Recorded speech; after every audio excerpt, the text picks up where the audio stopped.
This video is brought to you by Brilliant.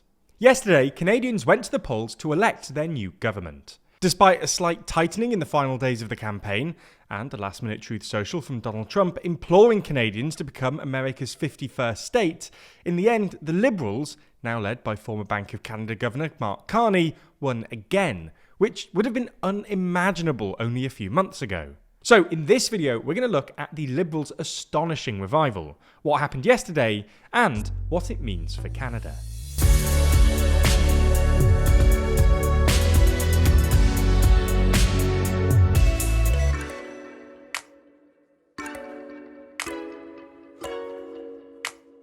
We're getting ever closer to 1 million subscribers, and 68% of you haven't even subscribed yet. So lend us a hand and subscribe today. So let's start with a quick recap. As you probably already know, the defining story of this campaign has been the revival of Canada's Liberal Party, and the consequent decline of the Conservatives. Only 6 months ago, a Conservative landslide looked pretty much inevitable. Incumbent Liberal Prime Minister Justin Trudeau was ridiculously unpopular, with a net approval rating of -52 in December, and the economy was stagnant, with GDP per capita actually falling throughout 2022 and 2023. And the polls had the Conservatives, led by Pierre Poilievre, up by something like 25 points. It seemed pretty much guaranteed that Poilievre would soon succeed Trudeau, and the only real question was about the margin of victory. Today, however, things look completely different. Since January, the Liberals have been steadily surging in the polls, while the Conservatives have been slipping, and most of the last pre-election polls had the Liberals slightly ahead of Conservatives. This reversal had two main drivers. First, and most obviously, Trump. Trump's constant threats of trade wars and annexation have upended Canadian politics, turning an election that had previously been focused on domestic issues like the economy into a referendum on which leader is best suited to handle Trump. Unfortunately for Poilievre here, Canadians generally prefer Trudeau's successor, former Bank of Canada Governor Mark Carney. The most recent Ipsos polling, for instance, found that 49% of Canadians thought Carney would be best placed to negotiate with Trump, compared to 33% who thought it would be Poilievre. Similarly, while Poilievre's aggressive rhetoric works against an unpopular incumbent like Trudeau, it started looking inappropriately divisive in the context of Trump's assault on Canadian sovereignty. The second reason is Carney. Not only is Carney way more popular than Trudeau, he's also way more popular than both Poilievre and NDP leader Jagmeet Singh. According to Angus Reid, Carney's approval rating has hovered around +15 for most of the campaign, while both Poilievre and Singh have hovered around -20. Anyway, this was obviously bad news in and of itself for Poilievre and the Conservatives, but it's made even worse by the fact that Canada uses a first-past-the-post electoral system, which tends to favour the Liberals. In other words, seats go to whichever candidate wins the most votes in each of Canada's 343 geographical constituencies, which are called ridings in Canada. These sorts of majoritarian systems generally favour larger parties, but in Canada the system especially favours the Liberals over the Conservatives, because Conservative vote share tends to be more concentrated in specific areas, while Liberal votes are more evenly, and therefore more efficiently, distributed. This is especially true at the election, because the Liberal poll surge came at the expense of the NDP, a smaller party to the left of the Liberals, who could have otherwise split the left-wing vote, which would have been great for the Conservatives. Anyway, you can sort of see what we mean if you compare 338 Canada's poll aggregator with its seat forecast. In mid-March, the Conservatives were still 3 points ahead of the Liberals, but 338 Canada was already predicting that the Liberals would win more seats, because their vote share is more evenly distributed. And you can sort of see this in the actual results, which started coming out earlier this morning. While the Liberals did beat the Conservatives in the popular vote, they slightly underperformed the polls and only beat them by about 1.5 points, winning 43.1% of the vote to the Conservatives' 41.7%.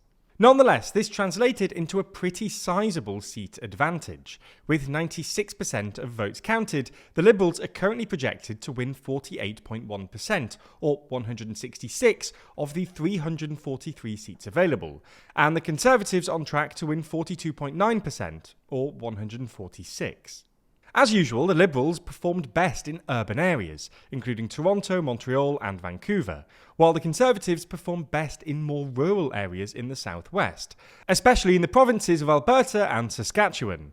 The remaining seats will mostly go to the Bloc Québécois, a Quebec nationalist party that only runs candidates in the province of Quebec, and the New Democratic Party, a social democratic party that sits to the left of the Liberals. This was actually an okay result for the Bloc Québécois, who slightly outperformed the polls and won a projected 23 seats. This is admittedly well down on the 32 they won at the last election, with most of these seats going to the Liberals, but it's still better than some of the more pessimistic pre-election polls. Conversely, it was a pretty terrible result for the NDP, who've been falling steadily in the polls ever since Carney took charge of the Liberals. Unfortunately for the NDP, they ended up slightly underperforming the polls, winning just 6.1% of the popular vote and just 7 seats. This is a pretty terrible result compared to the last election in 2021, when they won nearly 18% of the vote and 25 seats, and their leader, Jagmeet Singh, has already resigned. So, what does all this mean for Canada?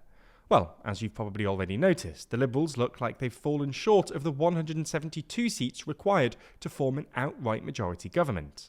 This means Carney will face almost the same predicament as Trudeau did in 2021, namely whether to go into some sort of electoral alliance with the NDP, which would just about give him enough seats for a majority. Trudeau ended up negotiating a confidence and supply agreement with the NDP, which worked pretty well and survived for nearly 3 years until the NDP withdrew in September of last year. However, this might be slightly harder for Carney, given he's probably slightly to the right of Trudeau, while the NDP are well off to the left of the Liberals, although much here depends on who the NDP elect as their new leader. Ultimately, while Mark Carney is clearly a popular and savvy politician, he really has Donald Trump to thank for this remarkable electoral turnaround. Without Trump's threats of annexation and trade wars, this Liberal comeback would have been unimaginable. And it'll be interesting to see if Trump has a similar, but probably less acute effect on this weekend's Australian election, where it looks like a right-wing challenger to an incumbent left-wing government is struggling to shake associations with Trump.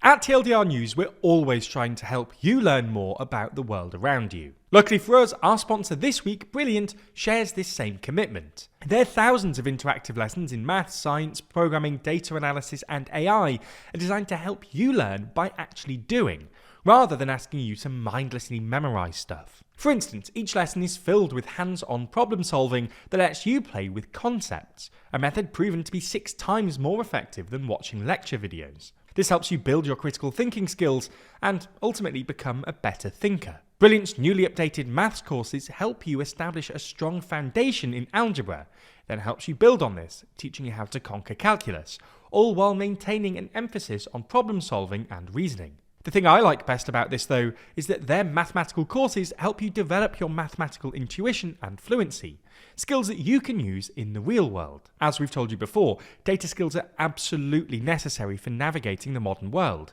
and Brilliant is the best way to get them. To try Brilliant for free, visit brilliant.org/TLDR or scan the QR code on screen, or you can click on the link in the description. You'll also get 20% off an annual premium subscription.